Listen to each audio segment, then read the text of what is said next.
DigiClub. Un administrateur système qui se dit ben moi mon système fonctionne bien, donc je n'y touche plus. Peut-être qu'il faudrait qu'il se renseigne sur les possibilités ou pas de mettre, je sais pas moi si c'est une application web, un WAF devant, de mettre des mécanismes qui vont l'aider à se défendre en cas d'attaque. Podcast.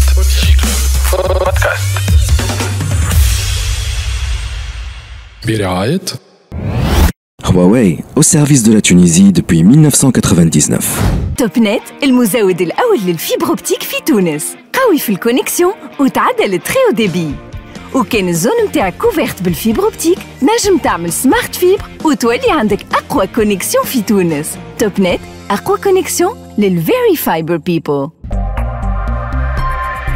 Pristini, School of AI. Total Energy, sponsor de la Total Energy CAF Coupe d'Afrique des Nations Côte d'Ivoire 2023. DigiClub. في دي كلوب علينا ونحن نحكيو اللي راهو لا سيبرسيكوريتي سي ان سوجي تري امبورطون بور لي انتربريز مش حتى لي اوبيراتور توت لي انتربريز في تونس ولكن زاد حتى العباد العاديين معناها ماهيش مشكله نتاع مؤسسات فقط والنافع ربي في تي اش دي عملنا بليزيور بروجي بليزيور ارتيكل والنافع ربي في الاخر قلنا خلينا نجيبوا ان اكسبير من برا يحكي معاكم يجعل شي منكم تفهموا et donc نحن nous sommes très contents aujourd'hui d'avoir avec nous un expert de EZ اللي باش يحكينا على en fait quelles sont les bonnes pratiques en termes de sécurité informatique. DigiClub. Podcast. Nous sommes très contents d'avoir parmi nous aujourd'hui Benoît Grunewald, c'est ça? Grunemwald, Benoît Grunemwald, expert cybersécurité. Il est aussi porte-parole de Z France et Afrique francophone. Bonjour. Bonjour. Comment allez-vous? Très bien, je suis ravi d'être présent. Nous sommes très ravis de vous avoir parmi nous. Vous avez eu beaucoup d'interventions dans plusieurs médias tunisiens et médias francophones en général. Et vous avez visité la Tunisie plusieurs fois. Ah oui. Selon vous, the level of awareness about la cybersécurité, parce que dans mon introduction en tunisien, j'ai dit que THD et le podcast n'arrêtaient pas de parler to raise awareness about the security et que ça ne sert toujours à rien. Les gens semblent ne pas donner beaucoup d'importance à la cybersécurité. Selon vous, d'après votre observation, quel est le niveau de l'awareness de la cybersécurité en Tunisie sur une échelle de 10? Alors sur une échelle de 10, et je vais remonter à mes premières interventions ici, on parle du grand public ou des entreprises? C'est très intéressant. Qu'on commence avec les entreprises. On adore les entreprises tunisiennes ici. Alors les entreprises tunisiennes, allez, je leur mettrai un 5-6. Je dirais un même petit 3. peu plus que la moyenne. Non, moi je dirais plutôt 3, mais I trust your word, ok, très Alors, bien. et je peux vous dire pourquoi. Pourquoi? Parce que je fais référence surtout à celles que je connais, à celles qui utilisent nos solutions. Et celles qui utilisent nos solutions, elles ont forcément un niveau de maturité cyber qui est supérieur à celles qui n'utilisent pas de solution du tout, ou celles qui sont encore en train de se demander si la cybersécurité, ça les concerne. D'accord. Donc, c'est un 5-6 pour des bons élèves. Après, vous connaissez certainement mieux que moi les mauvais élèves. Et alors, on essaye, nous, de les attraper, de les faire monter en maturité cyber. Et c'est mon travail au quotidien, ceux de l'équipe en Tunisie ici. Et c'est un gros challenge. Est-ce qu'il y a de la résistance parfois? Oui, bien sûr, il y a de la résistance comme partout, pour des questions budgétaires déjà. Et le budget, il provient de la gouvernance. Ce qui veut dire que si l'entreprise, la gouvernance de l'entreprise, la direction générale, ou dans les administrations, ça va être des prérogatives. Si la gouvernance n'alloue pas de l'importance et du budget à la cybersécurité, la cybersécurité, ça coûte et ça sera passé à côté. Qui fait plus de résistance? Je pense pas que ça soit les DSI. C'est plutôt peut-être les directeurs au top, ceux qui signent les chèques? Ou c'est plutôt un problème de passage d'informations, c'est-à-dire les DSI ont du mal à convaincre les décideurs au top dans les entreprises, dans le top management. C'est où le problème? Je pense que les DSI et RSSI, les fonctions qui sont directement impactées par la cybersécurité, sont bien au courant des enjeux que la cybersécurité fait courir à l'entreprise, qu'ils ont certainement du mal à monter cette information à un haut niveau, pas qu'il y ait un blocage, mais qu'il y ait juste une question de budget. Et qu'à un moment, il faut arbitrer et que dans les différents budgets, eh bien, celui de la cybersécurité, force est de constater qu'il n'est pas forcément au premier plan. Maintenant, ce que je vois aussi, c'est que dans le monde, et pas que en Tunisie, c'est que le sujet de la cybersécurité arrive par au-delà des entreprises, notamment quand on voit des grandes réunions de pays de type G20 ou World Economic Forum qui vont mettre la cybersécurité comme l'un des risques principaux au niveau mondial. Et bien dans ce cas-là, on ose espérer que le message qui arrive depuis des années par les DSI, RSSI, arrive véritablement à faire son chemin auprès des directions générales, parce qu'elles vont recevoir à la fois un message qui va venir d'en haut, au-dessus d'eux, et d'un message qui vient du terrain, qui lui est censé justement les avertir et leur donner des risques concrets, pas juste que des risques potentiels. Mais on sait très bien qu'une menace informatique, d'une attaque, notamment le cas du ransomware, ça peut causer des dégâts énormes. Considérables. Dans une entreprise. Ça met à l'arrêt l'entreprise. Énorme.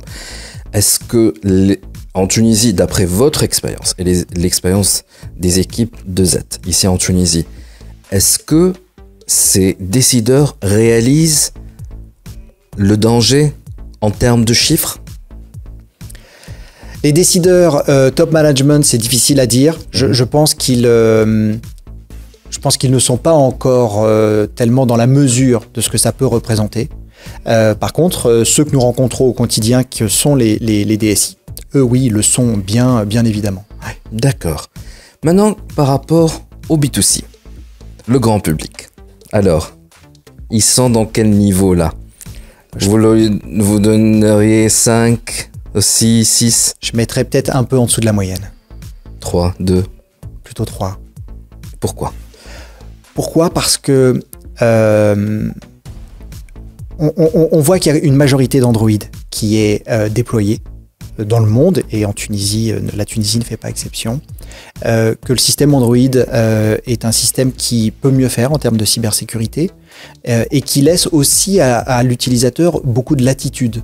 Latitude pour installer lui-même des applications malveillantes, latitude aussi à des cybercriminels qui voudraient prendre le contrôle d'un smartphone si celui-ci n'est pas à jour. Donc il y a plusieurs réflexes à avoir, c'est de mettre à jour son smartphone et d'installer une suite de sécurité sur Android, comme on le fait sur son ordinateur. Le souci, c'est que il faut regarder la vétusté et la possibilité des smartphones à le faire. Quand vous avez un smartphone qui date, est-ce que vous pouvez installer des mises à jour? Est-ce que le fournisseur, le fabricant vous en propose? La réponse est oui, mais jusqu'à un certain temps. D'accord. Donc la question est est-ce que ce sont des mauvais élèves parce qu'ils sont pas forcément informés, ou est-ce que ce sont des mauvais élèves parce qu'ils ne peuvent pas le faire? Et je pense qu'il y a un peu des deux. D'accord. Je pense qu'il y a une partie de ceux qui probablement qui sont en train d'écouter le podcast et vont se dire de toute façon je m'en fous, moi j'utilise mon téléphone juste pour accéder à Facebook, pour écouter quelques chansons, aller sur YouTube, appeler des proches sur WhatsApp. Donc je m'en fous s'il y a des hackers qui ont pris possession ou qui ont pris contrôle de mon smartphone à distance. À ces personnes-là, qu'est-ce qu'on pourra dire? Alors c'est une bonne question qui est encore une fois universelle. Je n'ai rien à cacher, je n'intéresse pas les cybercriminels, je n'intéresse pas mes données personnelles n'intéressent personne. Et en fait, la réponse est déjà, imaginez que vous avez plus de smartphone pendant quelques jours, notamment parce qu'il existe, on n'en voit pas beaucoup, mais il existe des rançongiciels sur les smartphones. Donc, vous pouvez ne plus avoir de smartphone. Ensuite, imaginez que vous ayez une personne qui prenne l'accès à vos comptes. Donc, on parle de Facebook, on parle d'Instagram, on parle de WhatsApp. Ça, notamment grâce à des logiciels qui vont permettre de récupérer les logins, les mots de passe, ou alors vous affichez une fausse page de login en vous disant, bah, tiens, il faut que tu te reconnectes à Facebook parce qu'il a été déclenché déconnecté. Et donc là, on va mettre le login, le mot de passe. Ça va être envoyé sur le serveur du cybercriminel qui va les stocker, qui va les garder et qui ensuite va pouvoir rentrer dans votre compte, changer le mot de passe et vous virer. Ce qui veut dire que le résultat, c'est que vous n'avez plus vous-même accès à votre compte et que le cybercriminel va lui s'en servir à votre place, pourquoi pas, pour aller escroquer vos victimes. On l'a fréquemment vu, des messages que l'on reçoit d'une personne qui nous dit je ne suis pas disponible pour telle ou telle raison, je me suis fait arrêter ou je suis en vacances, je suis à l'étranger. J'ai des problèmes, j'ai plus d'argent, peux-tu me l'envoyer de l'argent? C'est exactement cela. Alors, soit peux-tu me l'envoyer, soit des techniques beaucoup plus personnelles où on va avoir une relation physique. On a vu... alors, je prends l'exemple de la France, mais on a vu des coursiers venir chercher des cartes bancaires. Donc, vous vous faites attaquer, on prend le contrôle sur votre smartphone, on récupère des informations, et puis ensuite, on vous dit, on va vous envoyer, c'est la banque, on va vous envoyer un coursier qui va venir chercher votre carte bancaire pour qu'on puisse vous la changer. Et donc, on peut tout à fait imaginer un processus similaire où on va dire, fais un Western Union ou verse avec tel moyen de paiement qui ne permet pas le retour en arrière, et qui permet l'anonymat pour pouvoir m'aider à me sortir, soi-disant, de cette situation. Est-ce qu'un pirate peut pirater mon téléphone / mon ordinateur et avoir accès à mes données personnelles et à mes photos pour après faire du porn revenge? Alors, le porn revenge est une possibilité. Donc, la réponse à la question est oui, on peut accéder à vos photos et que ce soit sur votre ordinateur ou votre smartphone, potentiellement. Après, sous couvert que vous soyez pas assez ou suffisamment protégé. Et bien entendu, on peut utiliser cela pour faire du porn revenge, tout en sachant que l'on voit une tendance qui s'appelle la sextorsion, qui compte sur le fait que si on demande avec assez de pression quelque chose à une personne, généralement on l'obtient. Par exemple, vous recevez un email où on vous dit « Je vous ai vu et grâce à la caméra de votre ordinateur, je vous ai filmé pendant que vous étiez dans une position défavorable, en train de consulter un site internet, etc. etc. » Et on vous envoie cet email-là, sauf qu'à aucun moment il y a eu de photos ou de vidéos. Et en fait, on vous met tellement la pression en disant qu'on va diffuser ces photos et ces vidéos à votre famille parce qu'on a piraté soi-disant votre ordinateur et donc on a tous vos contacts, etc., etc. Eh bien, une grande majorité des gens payent tout simplement parce qu'ils ont peur et qu'ils ne savent pas si c'est possible ou pas et que dans le doute, et plutôt que de demander conseil à quelqu'un qui pourrait les guider pour leur dire « ne t'emballe pas, c'est faux », eh bien, ils vont payer. Est-ce qu'avec la solution EZ, je peux me protéger de ce genre de pratique? Oui, complètement. La solution EZ, elle va agir à la fois sur un smartphone et sur un ordinateur pour notamment bloquer des accès non autorisés à la caméra. Donc déjà, si on reçoit ce genre d'email alors qu'on a la solution EZ, on peut se dire que ça ne fonctionne pas parce qu'en fait, la caméra est protégée. Et puis surtout, on va permettre de filtrer les accès soit malveillants provenant de l'extérieur, soit de filtrer les accès qui viendraient de logiciels que l'on aurait nous-mêmes installés. Par exemple, vous souhaitez regarder un contenu payant sur une IPTV, vous allez télécharger un logiciel et ce logiciel, celui qui vous le met à disposition, va dire « Attention ». C'est comme pour les cracks de jeux ou les cracks de logiciels piratés. Tu dois désactiver ton antivirus parce que, comme c'est pas très légal, l'antivirus va te dire que c'est un virus. En fait, nous ne détectons pas si c'est légal ou pas. Nous détectons si c'est une menace pour l'utilisateur. Donc et c'est une tendance très connue en Tunisie, c'est de télécharger des logiciels, je sais pas, comme les logiciels de montage, de Photoshop, etc.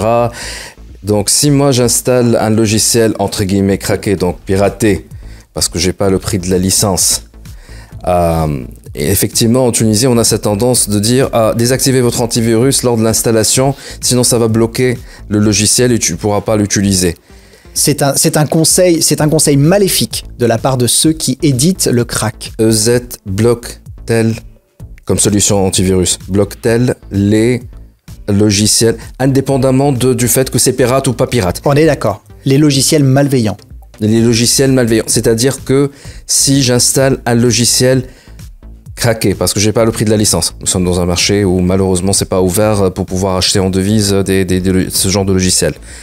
Donc le logiciel EZ ne va pas bloquer l'installation de ce logiciel craqué, piraté, si il est safe.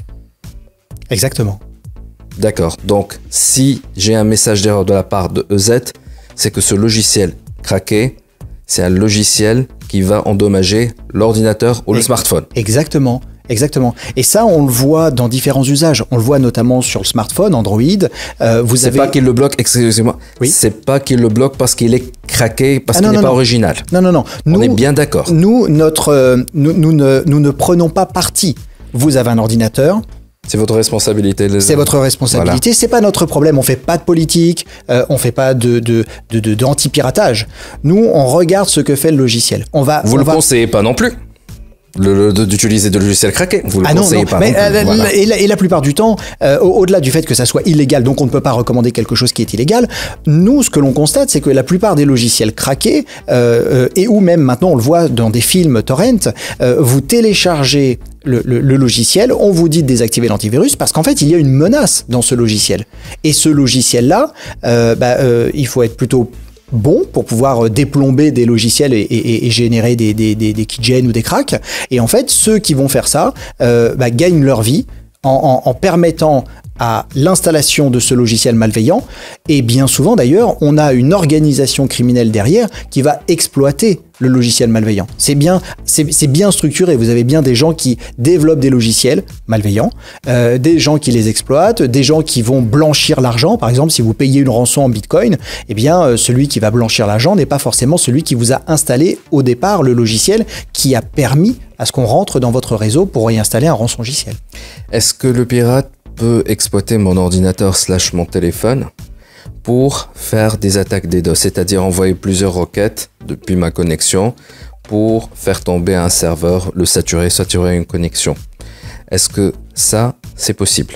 Ça, techniquement, c'est possible. On le voit avec des ordinateurs, on le voit un peu moins avec des smartphones et on le voit aussi beaucoup avec des routeurs. Donc des routeurs, des modems, par exemple. Modems, alors des modems, des routeurs, c'est ça. Oui, des serveurs également qui sont pris d'assaut par des cybercriminels. Et à partir de là, ils vont effectuer des campagnes de DDoS qui sont encore une fois pilotées, peut-être parfois financées par des groupes activistes ou des groupes soutenus par des États, dont l'objectif est de déstabiliser à différentes fins. Si j'ai une connexion qui est relativement lente, est-ce que parmi les actions que je dois prendre, que je dois faire, c'est installer EZ pour vérifier que le flux sortant et le flux entrant sur ma connexion est celui juste de mon utilisation et non pas celui d'une partie qui essaie d'exploiter ma connexion pour saturer la bande passante d'un serveur ou d'une entreprise. Vous avez compris? Oui. Ça, c'est vraiment une bonne question. Et d'ailleurs, je vais répondre en deux temps parce que la première chose, c'est effectivement de savoir si notre machine n'est pas en train d'être soit un fournisseur de DDoS, soit un fournisseur de spam. C'est très important aussi. Si vous pouvez expliquer le point du spam et son impact sur les performances de la machine et la performance de la connexion pour que notre public puisse suivre. Si notre machine est une machine qui fait partie d'un réseau de zombies, de botnets, qui envoie du DDoS, on va envoyer des requêtes, un nombre très important de requêtes sur différents sites. Donc ça va saturer la bande passante de notre ordinateur, pas forcément les ressources. Et puis ensuite, si on fait la même chose, mais en envoyant des emails, eh bien dans ce cas-là, on va aussi saturer notre réseau, notre propre réseau, en envoyant des dizaines, voire des centaines d'emails à des correspondants qui vont malheureusement, grâce à nous, être infectés eux aussi par le virus que l'on peut avoir et qui fait cela, ou alors des liens malveillants qui vont les envoyer vers un endroit où ils vont pouvoir installer ce logiciel malveillant. Donc, je peux installer EZ, le logiciel EZ de la sécurité. Si j'ai des soupçons sur des lenteurs sur ma connexion, c'est pas tout le temps l'opérateur ou la connexion. Ça peut être mon ordinateur qui est en train, ou mon téléphone qui est en train d'envoyer plusieurs requêtes que je ne vois pas et ça sature la connexion. Exactement. Et ça cause des ralentissements où il est en train d'envoyer plusieurs mails de spam à mon insu. Exactement. Et du coup, la performance de la machine est ralentie, ainsi que la connexion. Ainsi que le réseau. Et le point qui est intéressant dans votre question, c'est que si mon routeur a été piraté, comment je le sais ? Eh bien, c'est là où la solution EZ va aussi regarder ce qui se passe sur votre réseau local. Et il va dire, tiens, je vois ici un paramétrage qui ne va pas, je vois ici un objet connecté qui a un comportement suspect sur votre réseau. Parce qu'il ne faut pas oublier que aujourd'hui, on a quand même relativement plus d'objets connectés qu'on en avait auparavant. Alors, je pense à des petites entreprises, par exemple, qui peuvent avoir des caméras pour surveiller la caisse ou surveiller les entrées, les sorties, etc. Et en fait, tout ça, ce sont des petits ordinateurs. Il y a un mini système d'exploitation dedans. Ça peut être Linux pour certains, ça peut être des OS maison. Ce qui est sûr, c'est que la plupart du temps, on a un login et un mot de passe pour y accéder, pour l'administration. Parfois, ils ne mettent même pas de login et mot de passe. Alors oui, c'est vrai, ça c'est encore pire, c'est vrai, mais sur des équipements, on va dire d'entrée de gamme et où pour qui la sécurité n'est pas importante, on peut ne pas avoir de login de mot de passe. Alors là, c'est encore pire. Et bien souvent, on a des logins et mots de passe et on ne va pas forcément les changer. Donc, si on ne les change pas, ça veut dire que si le matériel est vulnérable, eh bien, un cybercriminel va pouvoir qui a l'adresse IP de cette caméra de surveillance, oui. Il y entre sans même faire du login au mot de passe. C'est ça. Et hop. Et il peut, par exemple, changer le firmware. Donc, il met à jour le firmware en rajoutant une fonctionnalité supplémentaire ou il peut tout simplement rentrer login mot de passe par défaut et puis il voit qu'il y a déjà un serveur SMTP qui permet de recevoir, par exemple, des photos en cas d'alerte. Et il utilise ce serveur SMTP pour faire du spam. D'accord. Il y a une question, ou plutôt, comment dirais-je ? Depuis très longtemps, en tout cas, j'entends dire, quelques-uns, ils disent que lorsque tu installes un antivirus, ça va ralentir automatiquement la machine. Et donc, en fait, si la machine elle est lente et tu installes un antivirus et c'est encore plus lent, c'est à cause de l'antivirus. C'est vrai ou c'est faux ? Alors, c'est faux. C'est vrai et c'est faux. Moi, ça m'est arrivé il n'y a pas longtemps. Pour mon oncle, j'ai changé son disque dur mécanique en SSD. Et en fait, j'ai fait une image et du disque dur mécanique en SSD pour que ça aille plus vite, ce qui d'ailleurs a bien fonctionné. Et sur sa machine, il n'avait pas installé EZ. Il avait une solution qui était fournie par défaut par la machine. On l'a nettoyé, on l'a enlevé. Et quand on a installé EZ, en fait, le logiciel précédent, il n'avait pas voulu vraiment se désinstaller. Et donc, en fait, quand on a installé EZ, eh bien, la machine est devenue lente. Et en quelques minutes, j'ai bien vu qu'en fait, il restait des bouts de l'ancien antivirus. Donc, 2 antivirus sur une machine, ça fait tomber les performances. C'est radical parce que les deux essayent d'être au plus haut niveau dans le système pour intercepter au maximum ce qui s'y passe. Et les deux essayent d'être le premier et donc ça bloque la machine.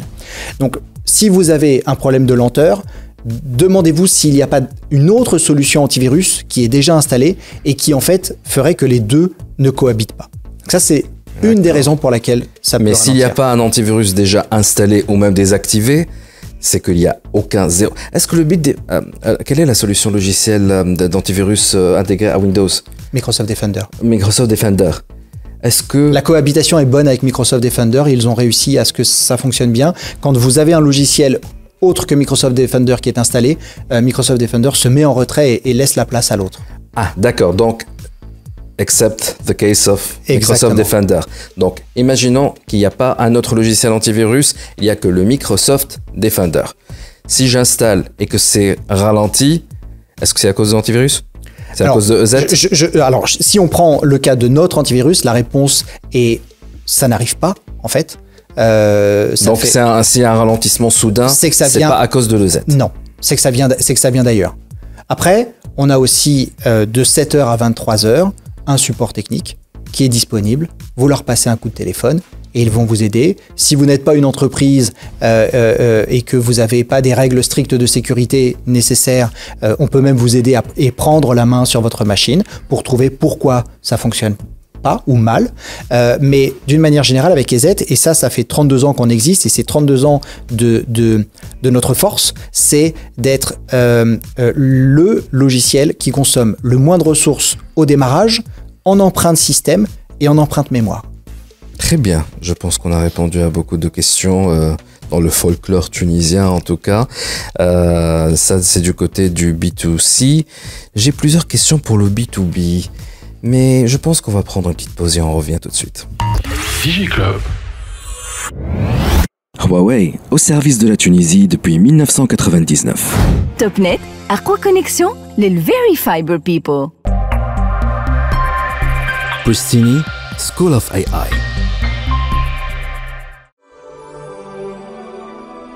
Total Energy, sponsor de la Total Energy CAF Coupe d'Afrique des Nations Côte d'Ivoire 2023. DigiClub. Journal DigiClub, sujet MTNA à la cybersécurité. Avec nous, Benoît Grunemwald. J'ai bien prononcé cette fois-ci. Exactement. Très bien. Expert cybersécurité, porte-parole de EZ France et Afrique francophone. Avant la pause, nous avons parlé du B2C et donc des idées reçues par rapport à EZ, donc la solution logicielle, et aux antivirus en général, quand l'installer, lorsque c'est ralenti, avec les logiciels craqués, pas craqués, on vous encourage pas à utiliser le logiciel craqué, mais la vérité est qu'en Tunisie, on peut pas accéder à des logiciels qui ont un prix de licence assez élevé par rapport à notre pouvoir d'achat, donc soyons réalistes. Bref, maintenant, pour cette deuxième partie, je voudrais me focaliser sur les entreprises. Je vais poser quelques questions. Est-ce que, sachant qu'il y a en Tunisie environ 8 millions de smartphones, et la majorité sont des Android, et on sait très bien que la majorité des Tunisiens s'en fichent un peu de la sécurité de leur téléphone. Ils mettent pas Z, ils mettent aucune solution antivirus, ils prennent pas leurs précautions, ils naviguent, ils téléchargent tout est normal. Est-ce qu'ils mettent à jour ça m'étonne parce que ça va prendre un peu de data qu'ils achètent très cher de leurs opérateurs, sachant qu'en Tunisie, ils sont pas vraiment très très chers par rapport au monde entier, mais ça n'empêche que c'est un pouvoir d'achat. C'est une question de pouvoir d'achat et donc ils disent je préfère garder mes gigas et mes mégas pour faire un appel téléphonique avec la famille, avec ma copine, etc., etc. Et pour faire des sexcams aussi. En parlant de sexcam et de porn revenge, faites attention. C'est la vérité. Il y a un risque que 8 millions de smartphones soient, comment dirais-je, infectés par un cheval de Troie, je ne sais pas comment on l'appelle, et que une partie qu'on ne connaît pas, ça peut être un groupe de pirates, ça peut être une entreprise, enfin une entreprise ça m'étonne, plutôt un une entreprise pays. cybercriminelle. Il y a des entreprises cybercriminelles oui, bien sûr. qui s'activent sur le dark web. Complètement, avec des offres d'emploi, avec des grilles de salaire, avec des congés. C'est combien le salaire d'ailleurs? Ah bah ça dépend de ce que vous faites. Ah, c'est intéressant ça. Ne le faites pas. Bref, ou ça peut être des pays aussi, et qui lancent une attaque au même moment pour bloquer et saturer les réseaux mobiles. Est-ce que ce scénario est possible? Le scénario d'un blackout total des réseaux télécoms dans le monde, autant en Tunisie. Parlons de la Tunisie. À cause du fait que nous avons 8 millions de smartphones. Allez, disons 2 millions de smartphones qui ne sont pas sécurisés. Est-ce que c'est un scénario possible? Alors, c'est un scénario qui est envisageable sur le papier. Maintenant, je pense qu'il n'est pas réaliste dans la mesure où les opérateurs ont normalement des filtres anti-DDoS qui feront que le smartphone ou les smartphones qui vont commencer à faire du DDoS vont être bloqués. Surtout si le DDoS vise l'opérateur en lui-même. Parce qu'on peut imaginer qu'un smartphone essaye de faire un DDoS, par exemple, sur un site d'e-commerce, sur un site étatique, sur un site quel qu'il soit. Dans ce cas-là, l'opérateur n'est pas lui-même touché. C'est de la bande passante. C'est dommage d'ailleurs pour celui qui paye, parce que qui dit DDoS dit envoi de données et donc consommation du forfait. Mais ça n'attaque pas directement l'opérateur. Dans ce cas-là, il est fort possible que ça puisse passer et que finalement la cible, ça soit elle qui soit obligée de mettre en place une solution anti-DDoS. Si ça touche directement à l'opérateur, je connais pas l'état de sécurité sur ce sujet précis sur les opérateurs, mais à mon sens, ils ont les moyens de se protéger eux-mêmes contre les attaques de DDoS. Et donc, c'est possible. Alors, techniquement, si la question est est-ce qu'on peut potentiellement prendre X millions de smartphones dans un botnet, la réponse est c'est possible, mais c'est peu envisageable. On n'a jamais vu de réseau de botnet aussi grand. Cependant, en Tunisie, mais c'était pas des smartphones il y a quelques années.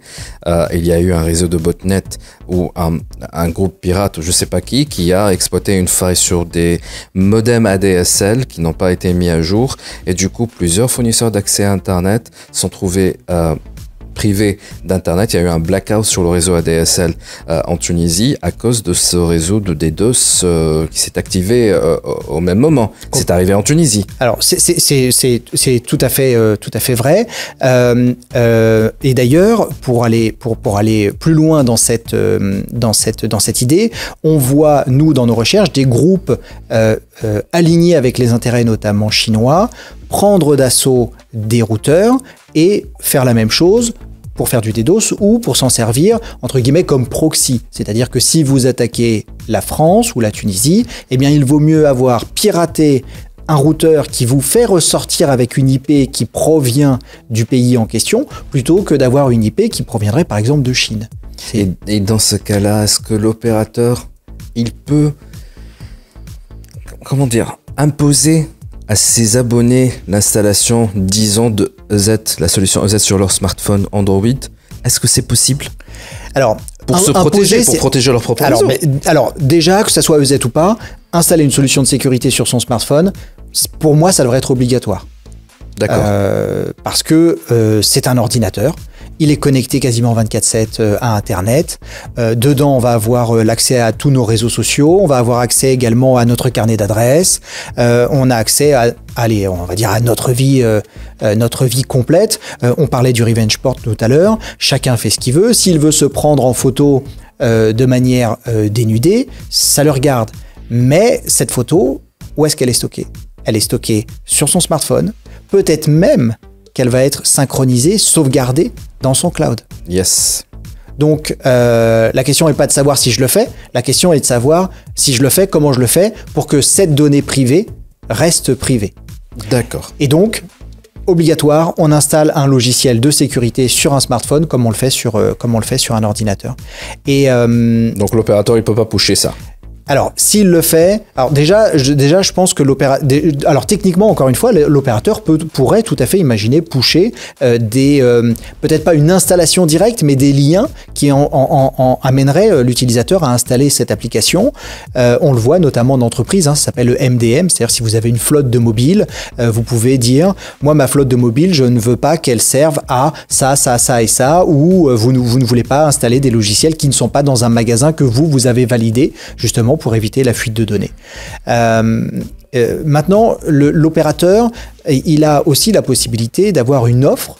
Bien souvent, elle est commerciale parce que nos solutions, par exemple, sont payantes. Donc, si l'opérateur nous dit j'aimerais installer sur tous les smartphones de mes clients, votre solution, nous, on va lui dire avec plaisir, mais ça a un coût. Donc, soit il le prend à sa charge parce qu'il considère que la sécurité est un enjeu hautement stratégique et qu'il faut donc protéger les utilisateurs. Soit il dit à l'utilisateur, pour la somme de X par mois, un petit forfait, vous aurez la possibilité de télécharger, d'installer et d'avoir une suite de sécurité qui va bien vous protéger. Très bien. Je vais poser la question que à ma collègue Rabeb Srali. Vous pouvez regarder l'émission, la web-série War Room sur notre canal YouTube. Et lors de la deuxième émission, c'était le Financial Crimes. Elle a posé une excellente question à l'expert. Au début de l'interview, elle a dit, moi, simple citoyenne, si j'ai un compte bancaire, il y a un peu d'argent sur ce compte-là. Est-ce qu'il y a un risque demain, je me réveille et je trouve 0 dinar sur ce compte-là? Alors, c'est une bonne question. Je pense que ça fait partie de la science-fiction et de la peur que l'on peut avoir. Maintenant, la réponse est c'est peu probable. C'est peu probable parce que si c'est le cas, ça veut dire que des cybercriminels sont rentrés dans des banques et ont atteint finalement ce que j'appellerais la partie la plus protégée de la banque. Imaginons, vous êtes dans une banque, vous êtes derrière un ordinateur, vous avez un métier de bureautique. Vous recevez un email, vous cliquez dessus, et à cause de cet email, votre machine est infectée. Je pense qu'il y a différents niveaux entre l'ordinateur qui peut recevoir des emails et donc être infecté, et l'ordinateur qui lui sert à l'administration et qui permet d'aller jusqu'à la modification de mouvements sur un grand nombre de comptes. En tout cas, c'est comme ça qu'est défini. C'est le mouvement latéral, le fameux mouvement latéral. Alors, c'est notamment le mouvement latéral, et c'est surtout comme ça que sont définies les bonnes pratiques dans l'administration des systèmes. Donc, si par exemple, vous avez un serveur sur lequel vous allez opérer un site web ou sur lequel vous allez opérer une application quelle qu'elle soit, eh bien, normalement, l'ordinateur qui vous sert à administrer ce système n'est pas le même que celui qui vous sert à recevoir vos emails, par exemple, pour converser avec vos fournisseurs. Dans une entreprise, quel est le maillon le plus faible dans la chaîne de sécurité? C'est le fait que le serveur n'est pas mis à jour, le fait que les ordinateurs n'ont pas une solution antivirus comme Z, ou c'est plutôt les utilisateurs eux-mêmes, et donc le manque d'éducation? Malheureusement, c'est une combinaison des trois. Parce que si on parle de manque d'éducation, il ne faut pas oublier que l'administrateur est celui qui a le plus de pouvoir et qu'il faut lui aussi le sensibiliser. Et si les serveurs ne sont pas à jour, est-ce que c'est un manque de formation, un manque de temps, ou on en parlait en première partie, un manque de budget, qui bien souvent les trois sont liés. Et ensuite, malheureusement pour moi, c'est une combinaison des trois. On a vu que les attaques arrivent par deux biais majoritairement, s'il faut donner deux grandes tendances. La première, c'est l'hameçonnage, et la deuxième, c'est la vulnérabilité des logiciels et ou des applications. Donc ce sont les deux vecteurs principaux qui permettent à des cybercriminels de rentrer dans des systèmes d'information. Donc pour permettre à ce que l'on ait moins d'hameçonnage, il faut des solutions, parce que on ne peut pas demander à l'utilisateur lambda d'être un spécialiste de la cybersécurité et d'arrêter lui-même de détecter tous les emails d'hameçonnage, surtout quand on sait qu'ils sont de mieux en mieux faits, notamment en utilisant soit l'intelligence artificielle, soit des mécanismes qui permettent de passer au-delà des filtres. Et puis, il faut aussi donc des filtres performants à différents niveaux, multicouches, notamment des filtres sur les serveurs de messagerie, mais également des filtres sur les postes de travail et des solutions cloud. Je pense au Sandbox Cloud notamment. Et puis ensuite, il faut effectivement que l'utilisateur soit formé, parce que ça va être le dernier rempart si la solution n'a pas fait son travail. Ça, c'est pour la partie hameçonnage. Et puis pour la partie vulnérabilité, eh bien, on en revient au budget, au temps, à la sensibilisation aussi. Est-ce que un administrateur système qui se dit moi mon système fonctionne bien, donc je n'y touche plus, peut-être qu'il faudrait qu'il se renseigne sur les possibilités ou pas de mettre, je sais pas moi, si c'est une application web, un WAF devant, de mettre des mécanismes qui vont l'aider à se défendre en cas d'attaque. Mais pour ça, encore faut-il avoir le temps, les moyens, la volonté des dirigeants, etc. Donc on est sur malheureusement un schéma qui ne peut pas être résumé en disant c'est la faute de l'utilisateur, ou c'est la faute de l'administrateur qui n'a pas mis à jour, ou c'est la faute de vulnérabilité. Lorsque l'utilisateur, c'est pas le consommateur du service, parce l'entreprise peut avoir un service web service, mais vous voulez dire l'utilisateur, c'est-à-dire l'employé. Exactement, l'employé. Alors, mais ça peut aussi être la faute de l'utilisateur qui va installer un logiciel malveillant sur son ordinateur ou le laisser rentrer, et dans ce cas-là, on va lui voler son login et son mot de passe. Mais c'est pas sa faute, c'est une inadvertance, c'est un manque de sensibilisation, et puis la question est pas est-ce qu'on va se faire attaquer, la question est quand est-ce qu'on va se faire attaquer. C'est une bonne question. Mais pour le cas précis, parce que d'après plusieurs experts en Tunisie en sécurité, ils disent que le fléau number one en Tunisie, pour le tissu industriel, pour les entreprises en général, c'est les ransomware. Ça fait depuis plusieurs années, c'est l'attaque number one. Oui, au niveau mondial, on le voit. Très bien. En tout cas, c'est celle qui, fait le plus de bruit, qui fait le plus de dégâts, et surtout qui est reprise la plus souvent dans les médias parce que elle amène à des dépôts de bilan ou à des cessations d'activités importantes. Très bien. Dans ce cas-là, la faute, c'est le système qui n'est pas sécurisé ou c'est plutôt la personne qui a cliqué tout simplement sur le lien ou sur le logiciel? En fait, c'est tout. Encore. C'est tout parce que donc il y a ce qu'on appelle la kill chain. La kill chain, ce sont toutes les étapes que doivent passer successivement des attaquants pour réussir leur opération, par exemple le chiffrement des données, qui n'est que la partie émergée de l'iceberg, parce que bien souvent quand ils ont réussi à chiffrer, c'est qu'ils ont déjà tout exporté et qu'ils sont en train de le monnayer au marché noir. Ça c'est intéressant. Personne ne me l'a dit avant. C'est-à-dire que avant d'activer le ransomware, ils sont déjà sur le système depuis très longtemps. Depuis très longtemps, ils ont tout et ils ont tout aspiré et ils le mettent à disposition sur le marché noir. Imaginez, vous rentrez dans une société. C'est le DSI alors qui est le responsable. Ben voilà, il faut qu'on dise la vérité. C'est le DSI qui est le responsable. Et donc ceux qui signent les chèques, s'il vous plaît, faites des réunions avec les DSI et essayez de comprendre quelles sont les problématiques, n'est-ce pas? Alors, le DSI, je ne sais pas s'il est coupable, mais en tout cas, il est dans la solution. Si on le voit du bon côté des choses. Et moi, je suis dans le négatif, moi. Moi, je suis plutôt dans le positif. Et deux, j'inclurais dans les discussions le risk manager. Celui qui va établir les risques pour l'entreprise. Alors, il faut déjà une entreprise d'une certaine taille, mais si par exemple on est dans l'industrie, on a forcément un risk manager. Le risk manager qui va dire vous occupez de produits dangereux. Peut-être que ça peut exploser, peut-être qu'il peut y avoir un risque pour le climat, peut-être qu'il peut y avoir un risque de déversement de ces produits dangereux dans des eaux que vous utilisez pour refroidir, etc. etc. Donc ce risk manager doit intégrer la cybersécurité au même titre que les autres risques dans sa réflexion. D'accord, je pense que je vais marquer une pause et après on va faire 10 minutes avec des questions rapides, notamment à propos de l'IA. Est-ce qu'il y a une menace de sécurité avec l'IA? Et est-ce qu'avec le cloud, si je passe sur le cloud, c'est bon, je suis sécurisé ou pas? Tout ça après la pause, on revient tout de suite. DigiClub. Huawei, au service de la Tunisie depuis 1999. Topnet, أقوى connexion لل very fiber people. Pristini, School of AI.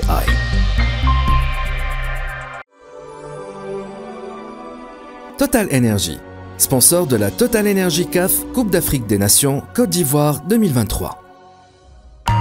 DigiClub. رجعنا معكم في خباتيم الحلقة هذه المخصصة للسيبرسيكوريتي avec notre invité Benoît Grunemwald. Je suis désolé. Parfois, nous sommes en train d'enregistrer, nous sommes en fin de journée, donc je suis un petit peu fatigué. Expert en cybersécurité, porte-parole de Z France et Afrique francophone. Pour cette dernière partie, je vais poser une simple question. S'il y a 3 conseils qu'on doit retenir ou qu'on doit appliquer pour se protéger contre les attaques, qu'on soit une entreprise ou une personne physique. Alors, 3 conseils qui vont s'adresser à ces 2 cibles, je dirais presque différentes, mais finalement assez identiques. La première, c'est la gestion des vulnérabilités. Donc la gestion des vulnérabilités, ça veut dire mettre à jour son smartphone, mettre à jour tout ce qui peut se mettre à jour, son ordinateur, mettre à jour son imprimante si on en a une, mettre à jour ses caméras si on est une entreprise et qu'on a des caméras. Donc voilà, pensez à mettre à jour même sa télé.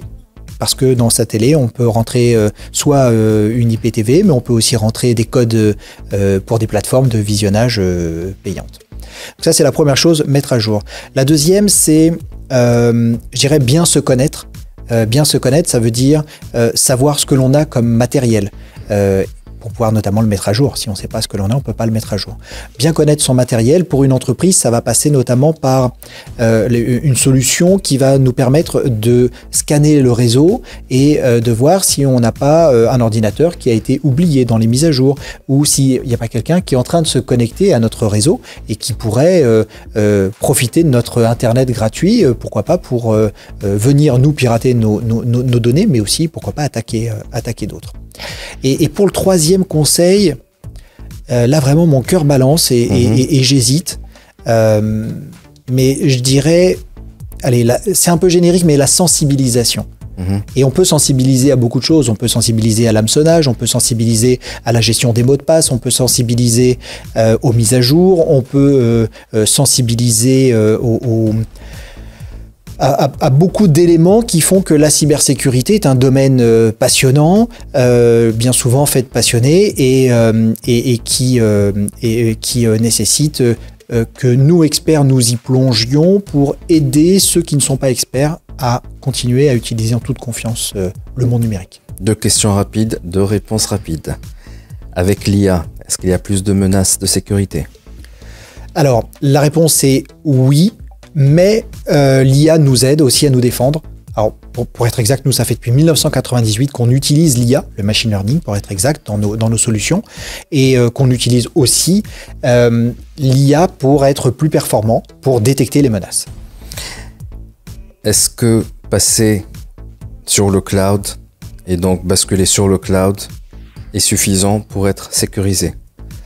Oui et non. Oui, si vous considérez que grâce au cloud, et par exemple sur des solutions de sécurité comme les nôtres, ça permet à ce que nous mettions à jour la partie serveur et que l'on vous avertisse si vous avez un problème.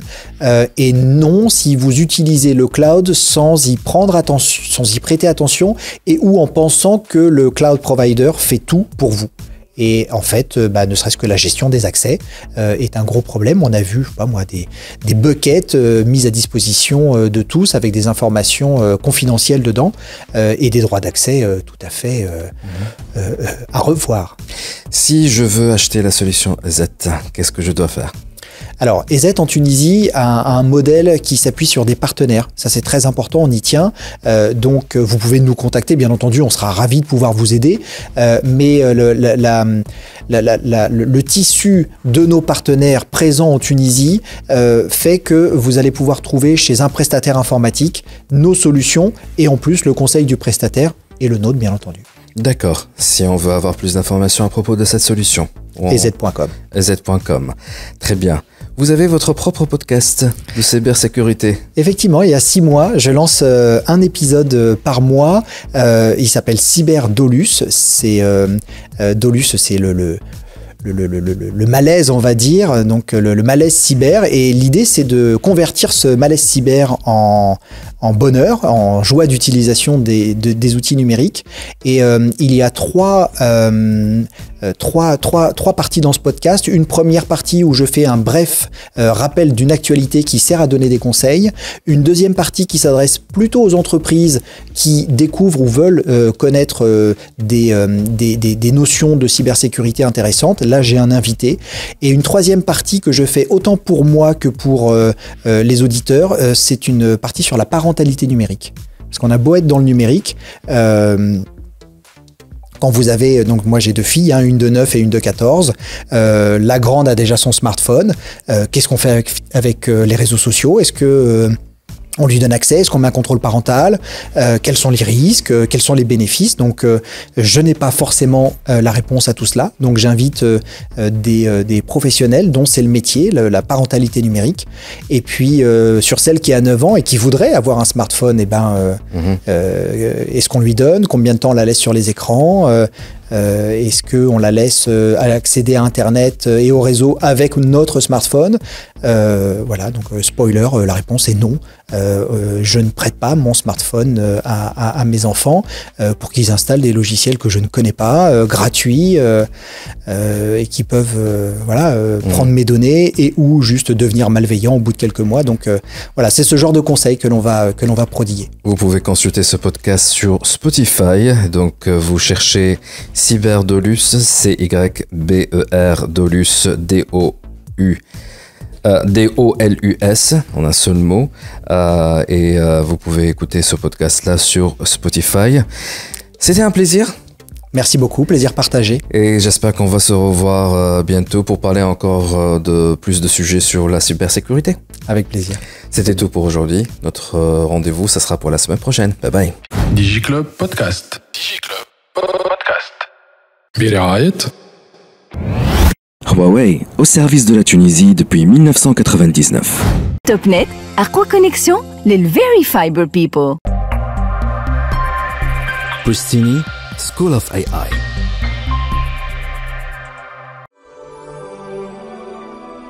Total Energy, sponsor de la Total Energy CAF Coupe d'Afrique des Nations Côte d'Ivoire 2023. DigiClub.